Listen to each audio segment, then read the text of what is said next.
Hello সবাইকে। আমরা সবাই জানি বাঙালি মানেই মাছের ঝোল আর গরম গরম ভাত দুপুরবেলায়। তো চলো আজকে তোমার সঙ্গে শেয়ার করছি একটা মাছের ঝোলের রেসিপি। তো কড়াইয়ের মধ্যে ফার্স্টে আমি তেল, তার মধ্যে শুকনো লঙ্কা আর কালো জিরে ফোড়ন দিয়ে দিয়েছি।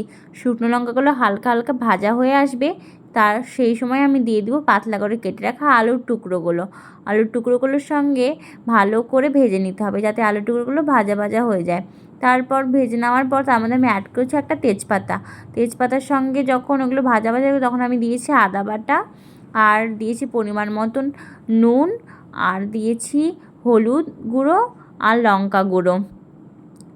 তারপর ওই মশলাগুলো সব অ্যাড করে নেওয়ার পর ভালো করে কষিয়ে নিয়েছি, আর তার মধ্যে অ্যাড করেছি আমি টমেটো।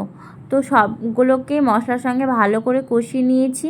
আর রান্নাতে যত বেশি কষানো হবে ততই রান্নার স্বাদ আসবে। তারপর মশলাগুলো যখন কষে যাবে তখন আমি অ্যাড করেছি 1 কাপ মতো জল। এবার তোমাদের যার যেরকম মনে হবে, মানে যে যেরকম গ্রেভি চাও সেরকমভাবে জলটা অ্যাড করতে পারো। তারপর আমি মাছের টুকরোগুলো আগে থেকে ভেজে রাখা মাছের টুকরোগুলোকে ঝোলের মধ্যে দিয়ে দিয়েছি। তারপর সেগুলো যখন ফুটে আসবে ভালো করে, মাছের টুকরোগুলো ঝোল ঢুকে যাবে, তখন আমি নামাবার আগে দিয়েছি শুধু 1 চামচ গরম মশলা। ব্যাস, তারপর রেডি আমার মাছের ঝোল।